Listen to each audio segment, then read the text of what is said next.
Iran और Israel के बीच छिड़ी जंग अब एक खतरनाक मोड़ पर पहुंच चुकी है, क्योंकि इस संघर्ष में अब अमेरिका की भी सीधी एंट्री हो चुकी है।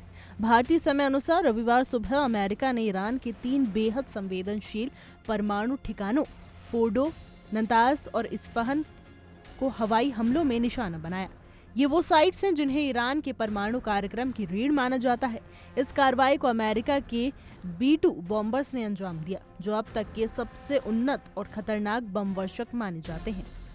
इस हमले के बाद इजराइल ने अमेरिका की खुलकर सराहना की है और इसे एक जरूरी और साहसी कदम बताया है।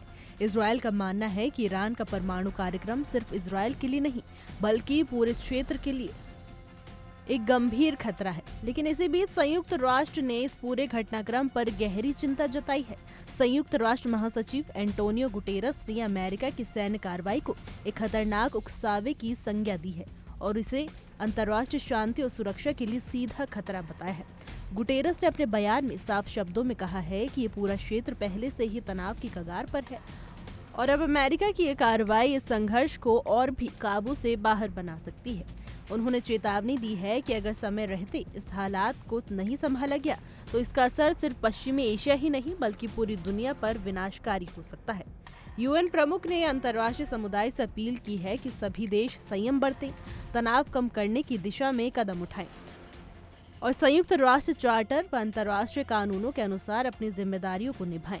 उनका साफ कहना था कि इस संकट का कोई सैन्य समाधान नहीं है, इसका एकमात्र रास्ता कूटनीतिक और संवाद है।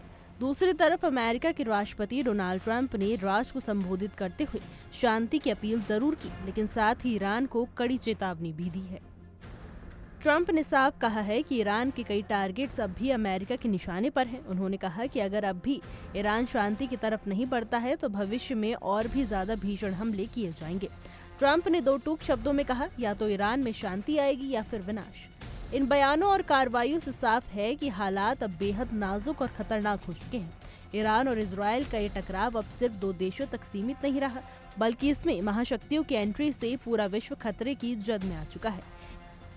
क्या ये टकराव वाकई किसी विश्व युद्ध की तरफ बढ़ रहा है या कूटनीतिक के रास्ते से कुछ समाधान निकाल पाएंगे?